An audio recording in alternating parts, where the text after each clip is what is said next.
구약성경 1209페이지 에스겔서 37장 1절로 10절까지 말씀입니다. 본문을 한번 읽고 말씀을 들으시면 감사하겠습니다. 오늘도 정교인 수련회에 참석하신 여러분 모두에게 하나님께서 성령의 권능을 부어주시기를 주님의 이름으로 축복합니다. 오늘은 하나님은 마른 뼈도 살립니다. 이런 제목으로 함께 은혜를 나누겠습니다.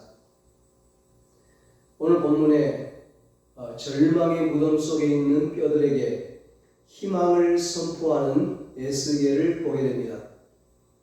에스겔은 자기 생각으로 자기 의지로 희망을 맺히는 것이 아닙니다. 하나님께서 희망을 말하라 하시니 그대로 순종하는 것입니다.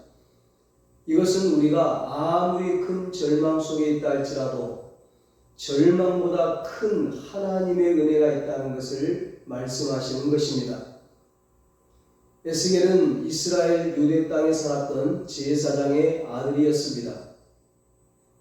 당시 하나님을 섬겨야 할 백성들은 하나님을 섬기지 않고 우상 숭배하고 타락하고 온갖 죄를 범했습니다.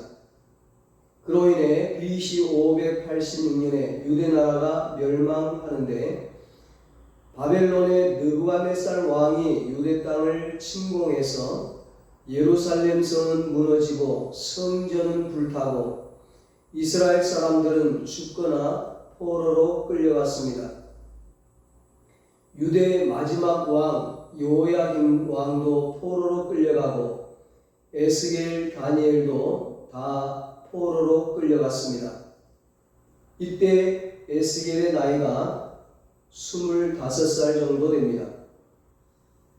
그는 깊은 절망에 빠집니다. 제사장 신분이지만 선지자로 부름받았지만 아무것도 할 수 없는 것입니다.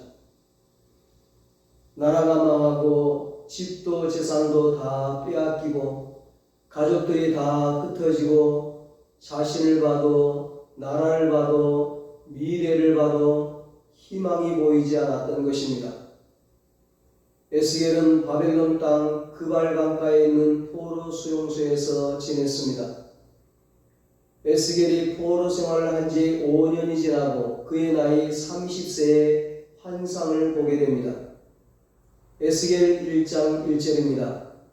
30째 해 넷째 달 초닷새에 내가 그발 강가 사로잡힌 자 중에 있을 때에 하늘이 열리며 하나님의 모습이 내게 보이니. 에스겔이 하나님을 찾아간 것이 아니고 하나님이 에스겔을 찾아오신 것입니다. 하나님이 아브라함을 찾아오셨습니다. 하나님이 모세를 찾아오셨습니다. 하나님이 다윗을 찾아오셨습니다. 하나님이 베드로를 찾아오셨습니다. 하나님이 바울을 찾아오시고 만나주셨습니다. 하나님이 나를 찾아오셨습니다. 하나님이 나를 찾아오셨다는 것, 이것이 큰 은혜입니다. 오늘 우리가 어떻게 예수 믿게 되었습니까? 어떻게 이렇게 교회에 나오게 되었습니까? 어떻게 우리가 하나님의 자녀가 되었습니까? 하나님이 나를 찾아오셨기 때문입니다. 오늘 본문 1절 2절에 말씀합니다. 여호와께서 권능으로 내게 임재하시고 권능으로 나를 찾아오시고 그의 영으로 나를 데리고 가서 골짜기 가운데 두셨는데 거기 뼈가 가득하더라. 나를 그 뼈 사방으로 지나가게 하시기로 본즉 그 골짜기 지면에 뼈가 심이 많고 아주 말랐더라. 하나님께서 찾아오셔서 에스겔을 데리고 골짜기로 갔습니다. 그곳에는 마른 뼈들이 가득했습니다. 에스겔의 눈에 보이는 것은 무덤 속에 있는 매장된 그런 뼈가 아닌 골짜기에 가득 널브러져 있는 뼈들을 보았습니다. 마른 뼈는 무엇을 말해주고 있습니까?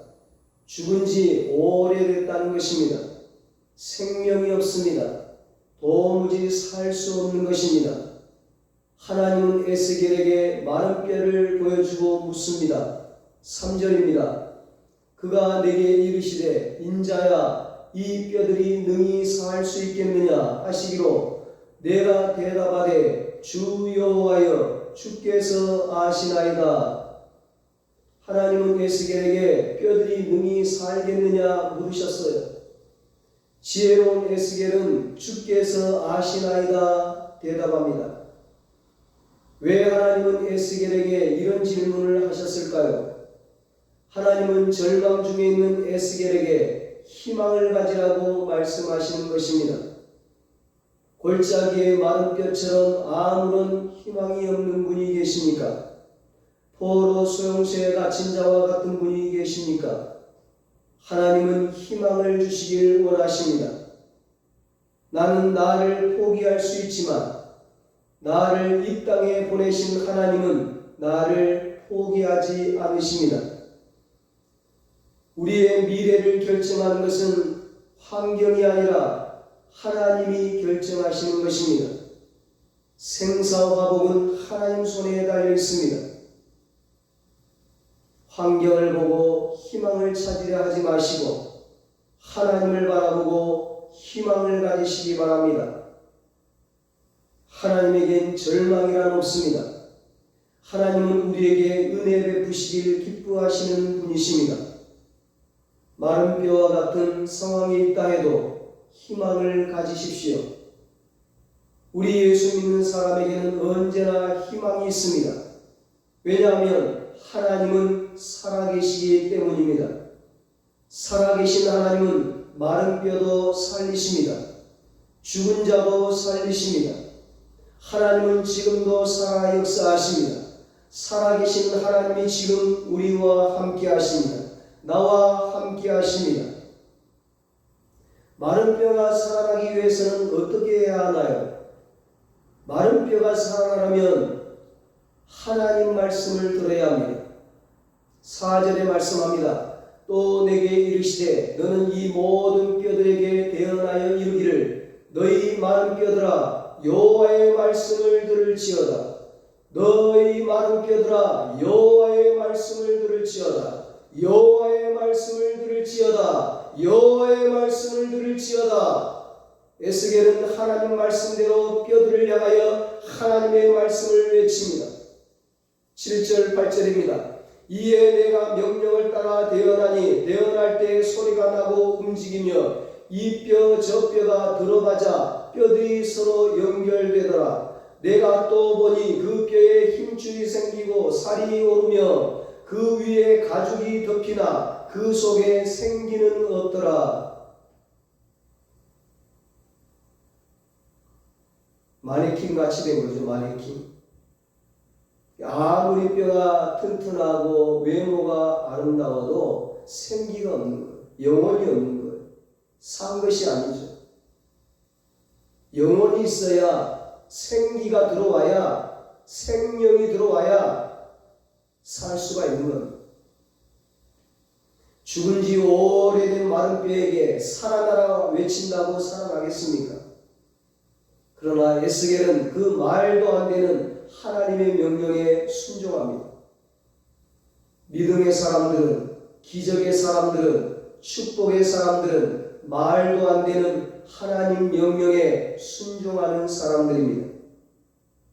그렇게 에스겔이 하나님 명령에 순종하니 하나님 말씀을 그대로 선포하니 죽은 지 오래된 뼈들이 살아나기 시작합니다. 에스겔서 24장 18절에 보면 이런 말씀이 나옵니다. 내가 아침에 백성에게 말하였더니 저녁에 내 아내가 죽었으므로 아침에 내가 받은 명령대로 행하매. 아멘. 나라를 빼앗겨 포로로 비참하게 살아가는 에스겔의 유일한 위로였던 아내마저 죽었습니다.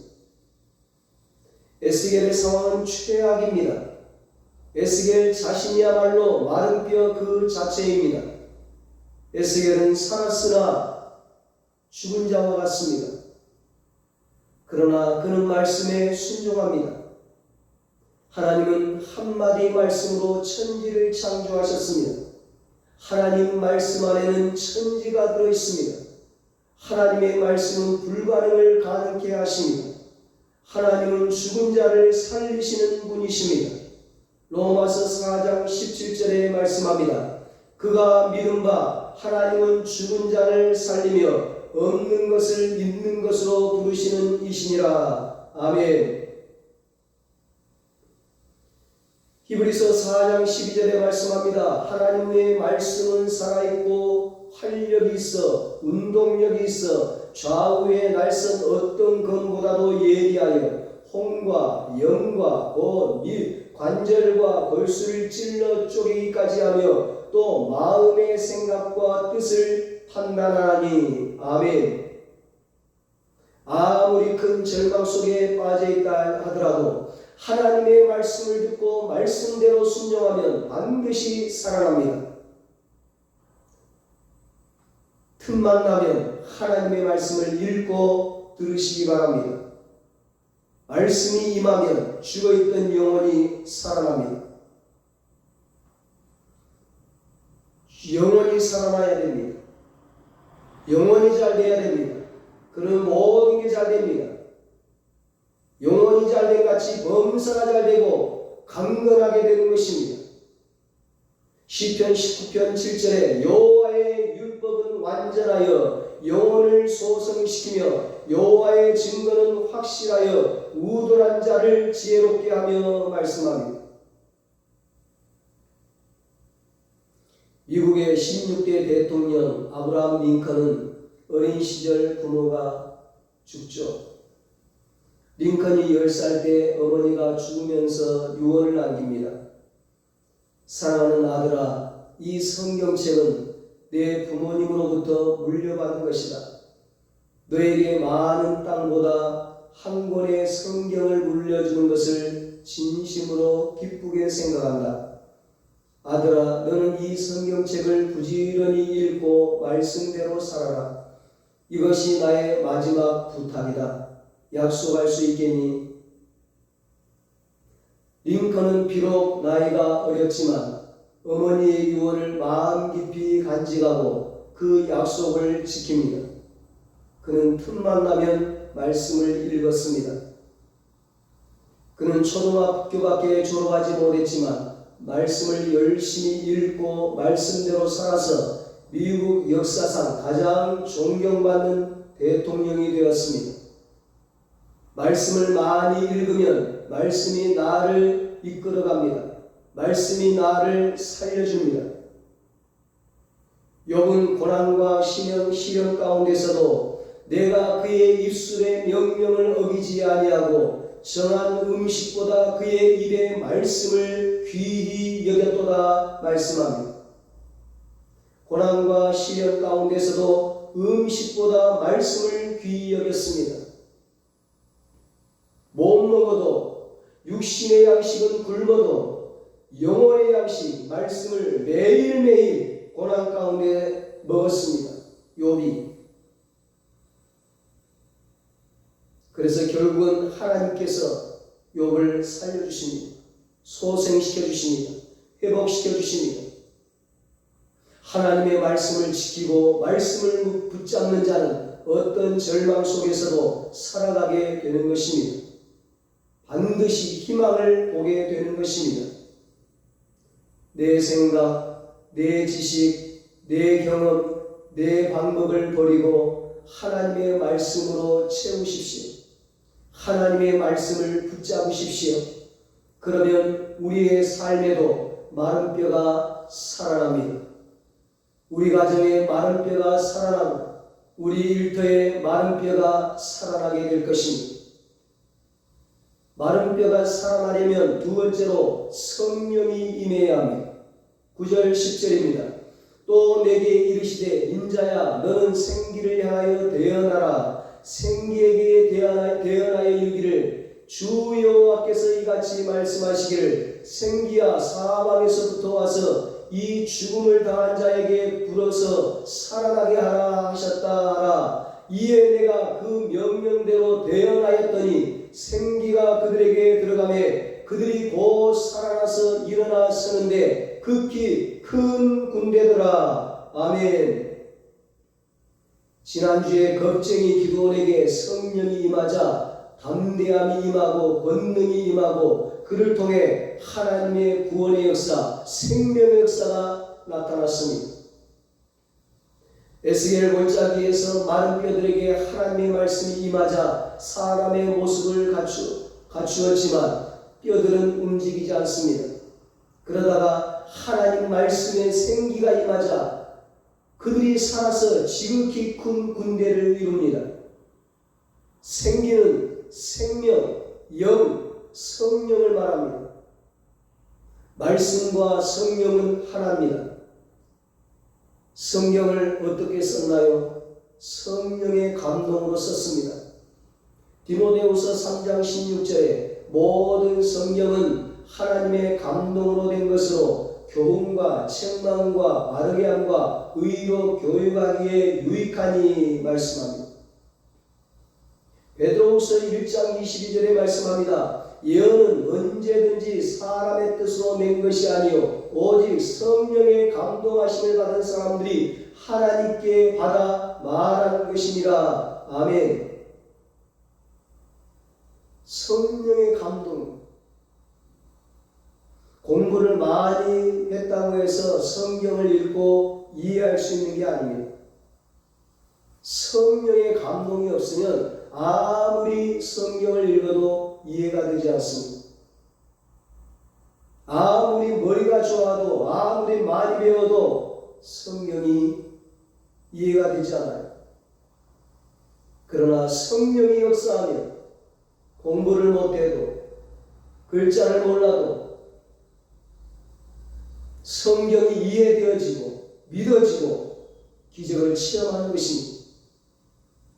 성령이 역사하면 하나님 말씀이 살아 움직이고 나를 움직이는 것입니다. 여러분에게 성령이 역사할 수 있게 되기를 바랍니다. 창세기를 보면 하나님께서 사람을 흙으로 만드셨잖아요. 사람의 형상을 다 만드셨지만 움직이지 않아요. 그런데 하나님의 생기를 불어넣으니까 움직이게 돼요. 생기가 바로 성령입니다. 여호와 하나님이 땅의 흙으로 사람을 지으시고 생기를 그 코에 불어넣으시니 사람이 생명이 되니라. 창세기 2장 7절에 말씀합니다. 예수님을 믿는다고 해도 그 안에 성령이 계시지 아니하면 그 사람은 예수 믿는 자가 아닙니다. 만일 너희 속에 하나님의 영이 거하시면 너희가 육신에 있지 아니하고 영에 있나니 누구든지 그리스도의 영이 없으면 그리스도의 사람이 아니라. 로마서 8장 9절에 말씀하고 있습니다. 예수님을 나의 주인으로 영접하면 삼위일체의 하나님 성부, 성자, 성령님은 이미 내 안에 들어와 계십니다. 문제는 성령 충만하냐 충만하지 않느냐의 문제죠. 사도행전의 초대교회 성도들을 보면 큰 능력, 기쁨, 기적, 치유, 감사가 넘칩니다. 고난 속에서도, 핍박 중에서도, 가난 중에서도. 비결이 뭘까요? 성령 충만하기 때문이죠. 성령을 사모하고 환영하면 누구에게나 충만하게 거하십니다. 성령 충만은 특별한 사람에게만 해당되는 것이 아니라 평범한 사람도 누구든지 성령 충만할 수 있습니다. 성령 충만하면 생기가 넘치고 기쁨이 넘치는 삶을 살 수 있습니다. 그리스도인의 삶은 내 노력으로 내 힘으로 사는 삶이 아닙니다. 오직 성령의 힘으로 사는 삶입니다. 힘으로 능으로 되지 아니하고 오직 나의 영으로 되느니라. 스가랴 4장 6절에 말씀합니다. 성령의 힘으로 살 때 능력 있는 삶을 살게 되는 것입니다. 예수님께서는 이 세상을 떠나시면서 너희 힘으로 성경을 연구하고 너희 힘으로 복음 전하고 너희 힘으로 살라고 하지 않으셨습니다. 예수님은 너희에게 성령을 보낸다고 말씀하셨습니다.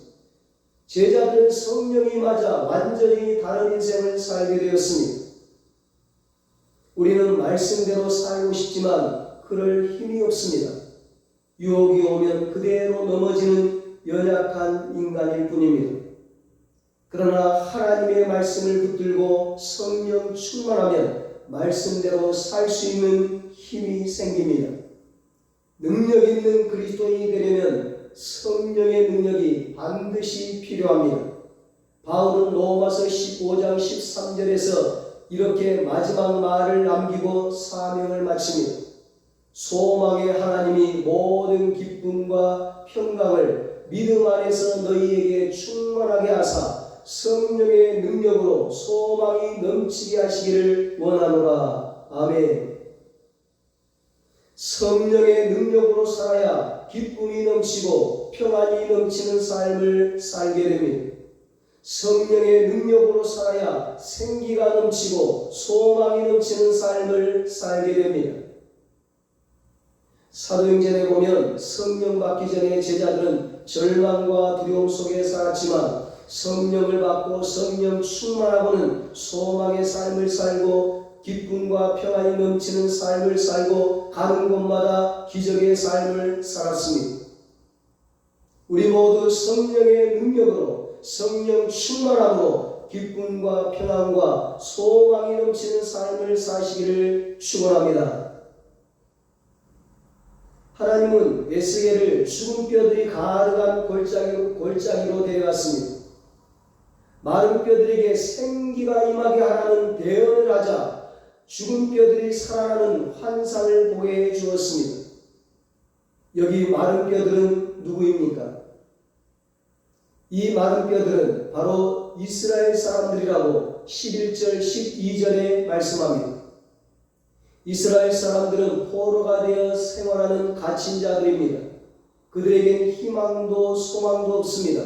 마른 뼈와 같습니다. 인생에 소망이 없는 자, 그가 바로 마른 뼈입니다. 성경에는 육신은 살아있지만 세상 쾌락에 빠져 사는 사람을 마른 뼈라고 기록하고 있습니다. 디모데전서 5장 6절에 향락을 좋아하는 자는 살았으나 죽었느니라 말씀합니다. 향락에 빠진 사람은 내일에 대한 희망이 없기 때문에 죽은 것입니다. 이미 마른 뼈인 것이죠. 요한일서를 보면 마른 뼈가 소개되는데 미움이 가득한 사람, 사랑을 잃어버린 사람, 사랑하지 않는 사람도 마른 뼈라고 합니다. 우리는 형제를 사랑함으로 사망에서 옮겨 생명으로 들어간 줄을 알거니와 사랑하지 아니하는 자는 사망에 머물러 있느니라. 요한일서 3장 14절에 말씀합니다. 아무런 소망 없이 웃음을 잃어버린 사람, 매일 죽고 싶다 말하는 사람, 쾌락에 빠져 사는 사람, 화를 내며 사는 사람, 불평 원망하며 사는 사람 모두 마른 뼈들입니다. 마른 뼈로 살아가는 분이 있다면 이 시간 살아나게 되기를 축복합니다. 하나님은 마른 뼈와 같이 희망이 없이 사는 자들에게 무덤을 열고 거기서 나오라 말씀하였습니다. 죽은 지 4일이나 된 나사로를 무덤에서 나오라 말씀하셨습니다. 무덤을 열고 무덤에서 나와야 되는데 그러나 우리 스스로 그 무덤에서 나올 힘이 없습니다. 하나님의 은혜로 무덤에서 나오게 되는 것입니다. 13절 14절에 말씀합니다. 내 백성들아, 내가 너희 무덤을 열고 너희로 거기에서 나오게 한즉 너희는 내가 여호와인 줄 알리라. 내가 또 내 영을 너희 속에 두어 너희가 살아나게 하고 내가 또 너희를 너희 고국 땅에 두리니 나 여호와가 이 일을 말하고 이룬 줄을 너희가 알리라. 여호와의 말씀이니라. 아멘. 여기 보면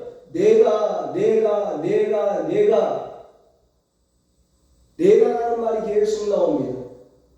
하나님이 하시겠다는 것입니다. 하나님이 무덤을 열고 나오게 하시겠다는 것입니다. 하나님이 마른 뼈들을 살아나게 하시겠다는 것입니다.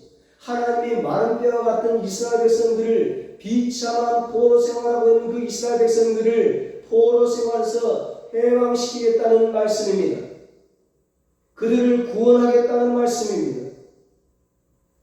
하나님은 말씀대로 바벨론 땅에서 포로로 마른 뼈로 살아가는 그들을 고향인 이스라엘로 예루살렘으로 돌아가게 하십니다. 포로된 그들이 그들 스스로 그들의 힘으로 고국 이스라엘로 돌아갈 수 있는 확률은 거의 없습니다. 0%에 불과합니다. 불가능한 일입니다. 그러나 하나님은 역사의 주인이시고 지금 살아계시기 때문에 바벨론 고레스 왕의 마음을 움직여 이스라엘 백성들을 고향으로 갈 수 있도록 만드셨습니다. 이런 일을 지금도 하나님은 하십니다.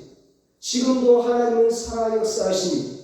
하나님은 하나님의 백성을 반드시 회복시키십니다. 소성시키십니다. 역전시키십니다. 부활시키십니다. 구원시키십니다. 이스라엘 백성들이 고국 이스라엘로 돌아갈 수 있는 것은 전적인 하나님의 은혜였습니다. 하나님이 포로에서 해방시키시고 구원해 주셨습니다. 그렇습니다. 우리의 절망은 끝이 아닙니다. 그 절망 끝에 하나님의 은혜가 기다리고 있습니다.